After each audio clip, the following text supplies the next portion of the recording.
The morning players were drenched by rain squalls, however the scoring was still respectable. The big kipper, Englishman Russell Claydon, confirmed his ability with a fine 71 after fighting back from a couple of bogeys. At one stage he was one over the card. He was joined at one under the card by Queenslander Matthew King. King equalled the difficult par 5 fourth hole and was unlucky not to grab a birdie on the 6th. Also having a fine round was Jerry Power of New South Wales, who finished with a 71, and Craig Jones of Queensland with an even par 72. A group of players are on 73, among them Western Australian Tony Mills, who hit the ball prodigious distances and set up many birdie chances. Long-time competitor at the Lake Macquarie Championship, Colin Kay, turned 2 under but couldn't maintain his good form and he finished 3 over the card. Scotsman Craig Everett found the going tough and he finished with a 78. Round 2 begins tomorrow morning with a concluding 36 holes on Sunday.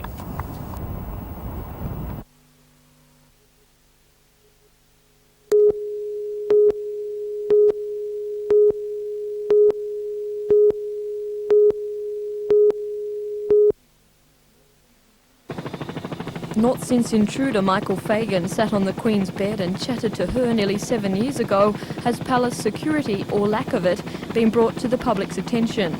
But with the IRA on record as saying the royal family is now fair game for a terrorist attack, this latest apparent breach has brought security measures at the palace once again under scrutiny.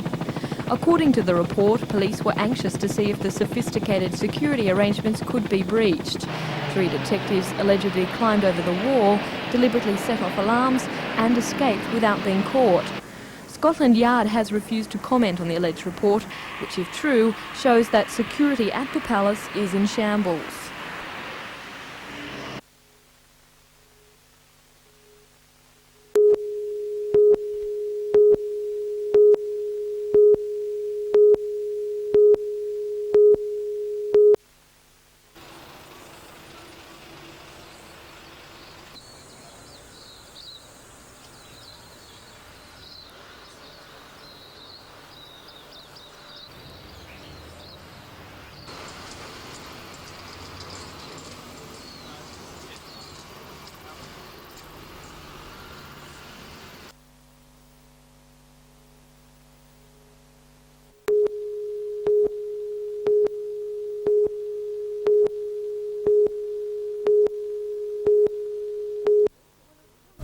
When it comes to water sports, young Mitchell Coburn is leaving other youngsters his age high and dry. From his days in a bassinet, he's lived around the water, spending every spare moment watching his parents, Bruce and Nicky, pursue an interest that has taken them to the top in Australian sporting circles, water skiing. In 1969, Bruce was the world trick champion. In 1985, Nicky won a silver medal in the Australian titles. And according to his proud dad, Mitchell just seemed destined to follow in their wake. We stay at Moana Bay where we ski all the time, Christmas time, and his sister's skiing, and he just one day came up and said, I want to have a go, so away he went. For Mini Mitchell, skiing means everything must come custom-made extra small. A mini wetsuit, a mini life jacket and mini skis, bolted together at the front to compensate for the lack of strength in his mini ankles. Took that first go, and he's not afraid of the water, which is a big plus. That's at his age, that's the real worry. If they're scared of the water, then they're very hard to get going. On the water, Mitchell truly is a natural. Corners and rough water don't bother him. In fact, according to Bruce, he's far braver than most adults. And with that in mind, he has little doubt Mitchell will be attempting the type of tricks only the most experienced adults would dare try, though by then he will have matured to the age of 3. Well, I hope that next year I'll be able to get him up on trick skis and doing a few tricks and competing in his first tournaments. It just depends on whether he wants to do it or not.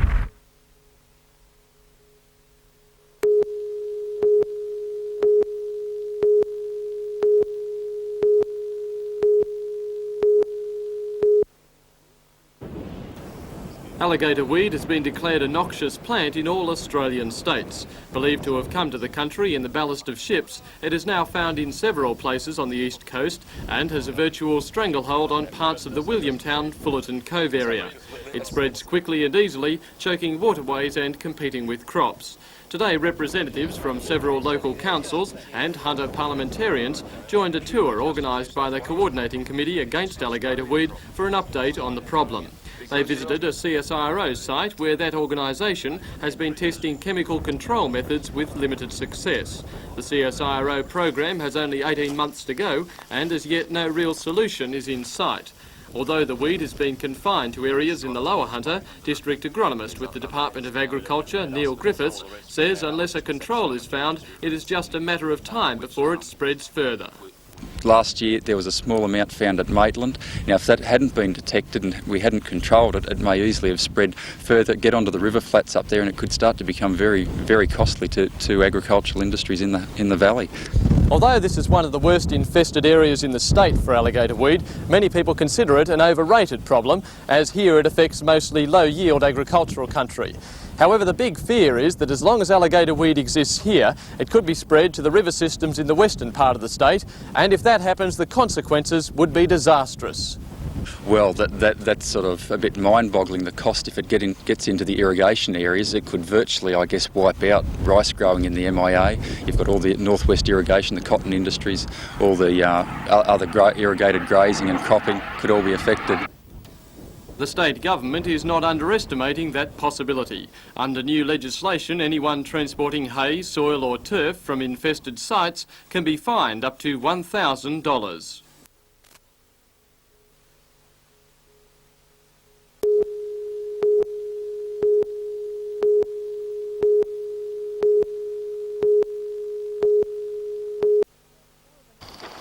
Four of the main access roads which surround Charlestown Square were today closed to traffic as workmen began work on the new pedestrian mall. The mall, which is expected to cost just over $1 million, will be in Ridley Street, between the Pacific Highway and Hopetoun Street, and Pearson Street, between Ridley Street and Smart Street. It will create a T intersection, joining Hilltop Plaza to Charlestown Square. The mall will provide outdoor seating, with a lawn area at the entrance to the square. Large trees will provide shade for weary pedestrians. It's hoped the mall will be near completion for the opening of Grace Brothers in April, with the finishing touches in place for the opening in July.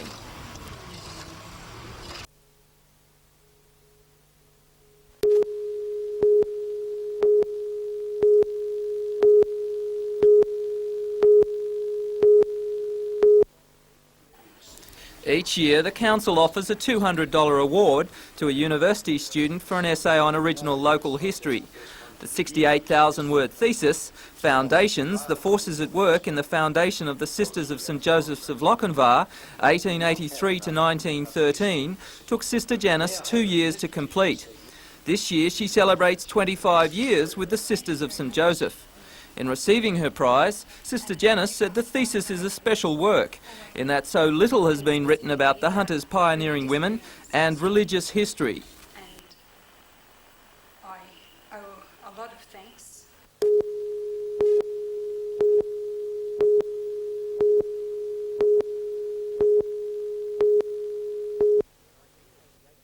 1988 was the inaugural year of the event, and over 20,000 spectators flocked to Raymond Terrace to witness international water skiing at its best. From the pro jump titles, which saw Dina Mappel win the ladies and Jeff Carrington grab a last-minute win in the men's event, to the exciting and dangerous freestyle aerials, it was non-stop action for 2 days. It's all about to happen again at the end of February, with some added bonuses for the spectators.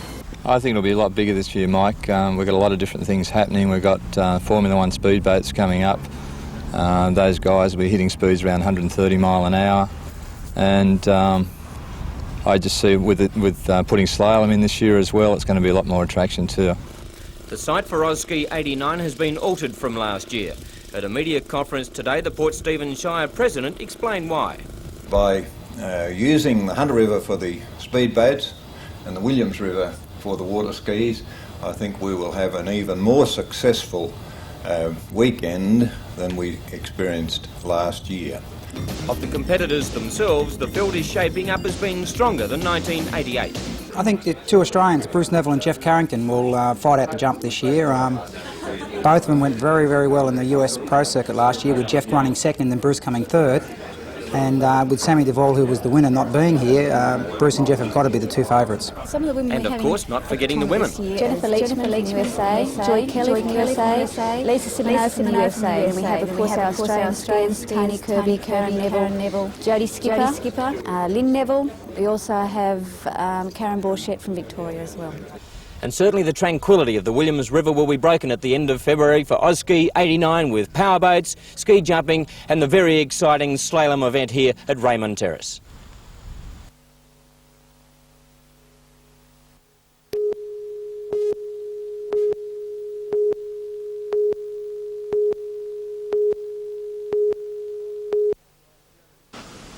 The German pilot was stabilised on the beach by a Newcastle rescue ambulance and rescue police. Flying in a rented hang glider, Gerhardt had been in the air over the cliffs at Burwood Beach for only 2 or 3 minutes before he realised conditions were too light for him to fly. Local hang glider pilot John Haymans watched as the tourist came in for a routine landing that went terribly wrong.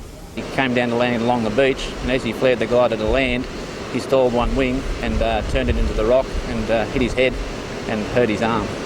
The Westpac rescue helicopter was called in and the man was transported to Royal Newcastle Hospital with a compound fracture of the left arm and minor head injuries.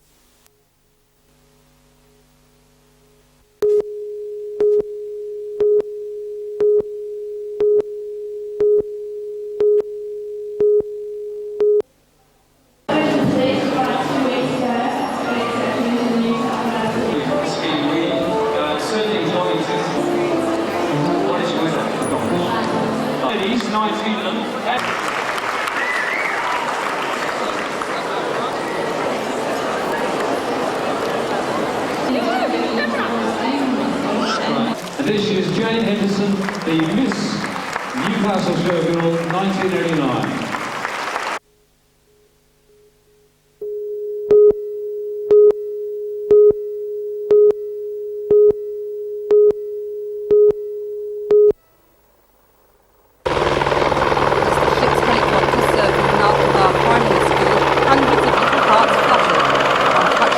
Playground, it was a moving moment too, for the ship's commander sitting in the front seat. It was here that the skipper of the $600 million warship, Jeff Walpole, spent his formative years. There to greet him was the principal, Mary Elwell, who taught him 26 years ago when she was just 18. His parents and old friends mingled with the school's 200 pupils as he told the rows of upturned faces how important it was not only to study hard, but also to have fun. And Navy life is fun, said Jeff, who tomorrow sails from his first port of call, Newcastle, bound for the Solomon Islands in the United States. The self-possessed commander was a self-disciplined pupil and school captain, according to his ex-teacher. But his mum, Beryl, remembered how he returned from his first day at school to report that since he knew his teacher, where his desk was and where the toilet was, why did he have to go back the next day? And Jeff too remembers those early days. My earliest school recollection is in fact the night before coming to school, and I vividly remember telling my mother what I wanted for lunch and urging her to make it then. She told me that you don't do that sort of thing. Good mothers actually make their child's lunch just before they go to school. I remember being extremely shy when I came to school. Some people have since said that I was a reserved little boy. I think I was just a shy little boy. And perhaps one of the reasons why I felt it's been important to come back to the school is to make a statement, if you like, that you can do whatever you want in life. Coming from Cessnock, you don't necessarily have to just go and work in the coal mines. You can do whatever you want if you set your mind to it. His visit made a big impression on the children, and who knows, perhaps young Damien here or one of his school friends might one day follow in the old schoolboy's footsteps. You don't have to sit in the helicopter, you can come and go.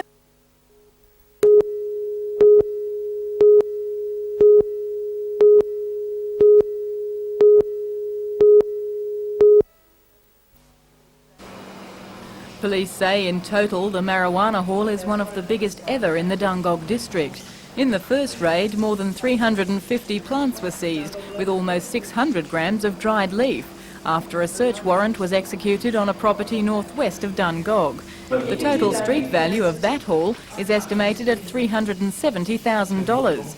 the plants ranging from seedlings to almost mature specimens around 3.5 metres tall. A 42-year-old Dungog man has been granted conditional bail to appear in the Dungog local court on March the 2nd. Following the success of the initial raid, a Polair helicopter was called in to search adjacent properties, resulting in the discovery of another 112 plants. They're all growing in the ground. It would appear they've been transplanted from pots, put into the ground and left there to grow. Police will dispose of the plants within a week. It's expected they'll be burnt in an industrial furnace. Belinda Borisa reporting, NBN News.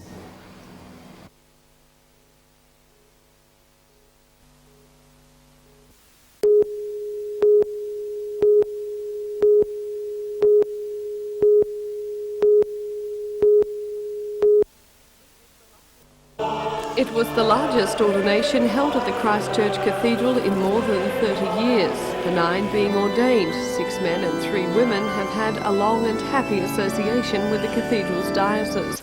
It was only the 3rd time women had been deaconed there. The 9 came from all walks of life, teaching, printing and science, to name a few, but all became close as they prepared for their ordination. In the past week they have been in retreat. To be eligible to become deacons, they have also completed diplomas or degrees in theology. At the service, every available seat was taken. Many lined the walls and stairways to witness the event, held only once a year. And for those in the spotlight, the special moment was the laying of the hands, a ritual dating back to apostolic times where the bishop lays his hands on their heads, empowering them with the Holy Spirit. And then the 9 were presented with their robes. The deacons will now go to parishes throughout the Hunter Diocese.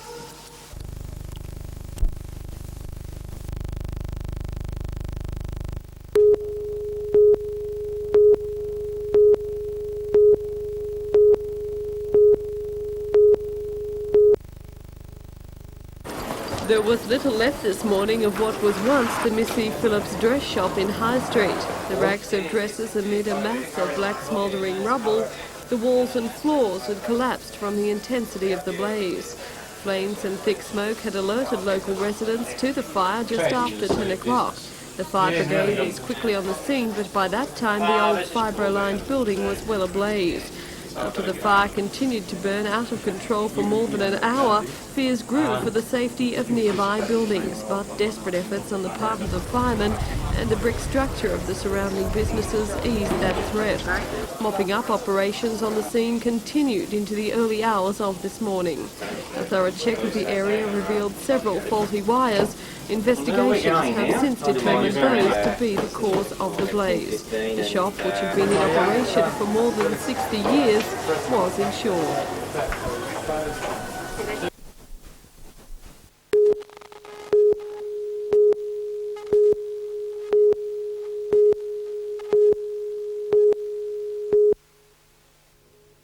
We're not sure about that, John. We're going to start. The terror of losing their femininity are often overriding worries for women who are told they have breast cancer. But a voluntary support network of ex-patients can offer unique assistance to newly diagnosed sufferers. This is what today's seminar for Hunter health professionals heard from Director of Oncology, Professor John Forbes, and Alison Bernard, coordinator of the New South Wales Cancer Council's Breast Cancer Support Service. Over the next 3 days, Mrs Bernard, herself an ex-breast cancer patient, will train local volunteers who will then work within the Hunter Support Network. It's very nice and encouraging for them to know that there are women around who've been treated for breast cancer and have resumed their normal lives, so that they can talk to a volunteer who's been through a similar experience and understands the anxieties that there'll be, not only of change in body image, which happens after a mastectomy, but also wondering whether this is something that's going to cause her death. And these are anxieties and thoughts that are going through a woman's mind. So being able to talk to someone else who's been through a similar experience is very important and very encouraging. Okay, you said...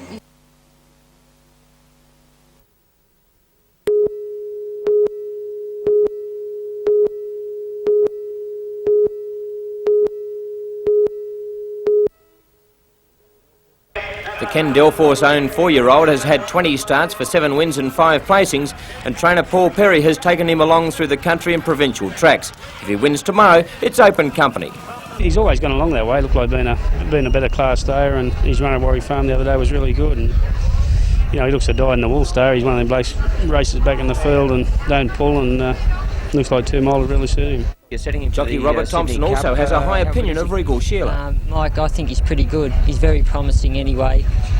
He's really shows the potential of a stayer, and he's gone very well. And his win last week at Warwick Farm was very good. He had to carry top weight, and he won by 3 lengths or something. He won very good. So I hold big hopes for the horse.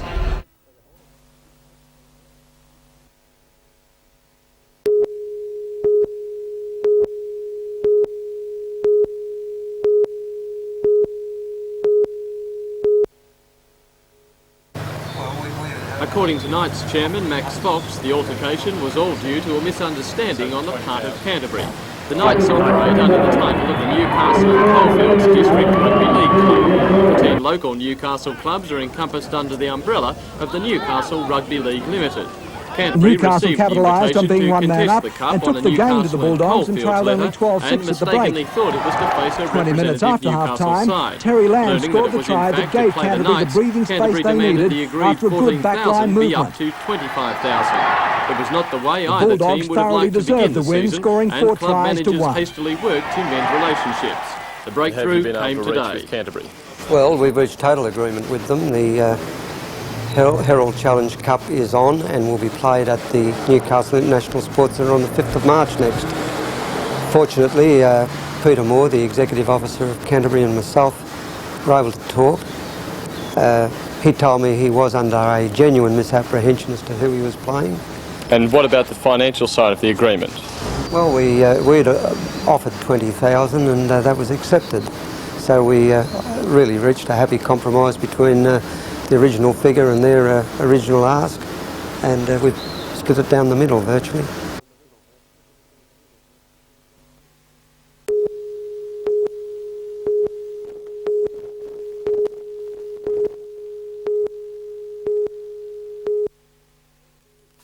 All 15 soldiers are reportedly on the road to recovery. 7 are back at camp, 5 are here at Singleton Base Hospital and 3 others are at Royal Newcastle Hospital. Singleton Army Base Commandant Colonel Peter Sybry was one of the first visitors to the intensive care ward. The wounded infantrymen were among 39 troops training on grenade launchers at a firing range on the base late yesterday. After firing, they moved forward to inspect the target. We were all just walking down in a group, and there was a explosion and everyone just started running and people on the ground and that. So you started running, there were actually others down? Yeah. I didn't even know I was hit until I had a look, and there was medics and that, they were pretty good, just grabbed us and that. The actual time of the explosion, do you have any idea what had happened? No, everyone was just pretty well in shock. Just one bang and then people just started running. The soldiers were using an M203 grenade launcher mounted under an M16 rifle. It was the 6th week of their 11-week infantry course and the first time they'd fired this weapon. While they recover from their wounds, fellow troopers are progressing with live weapon training. Commandant Sybry says experience with live ammunition is a vital part of preparing troops for action. He says their training saved lives when the unthinkable happened. Most of the casualties were light. Could have been heavier, except for superb teamwork shown by some very young 17 and 19-year-old soldiers who stemmed bleeding, who moved soldiers around, who comforted them, and then an extremely good combination of military medical staff and civil medical staff, both in the ambulance services, the Army sisters, and in fact in Singleton Base Hospital. At this stage, investigators can't say what caused the blast. All ordnance from yesterday's exercise has been accounted for, and that takes away any suggestion of fault from the trainee infantrymen. Although the inquiry has just started, it's expected to recommend changes to training procedure, especially the practice of allowing soldiers to move forward from the firing line to inspect damage. I'm Tom Hilston for NBN News.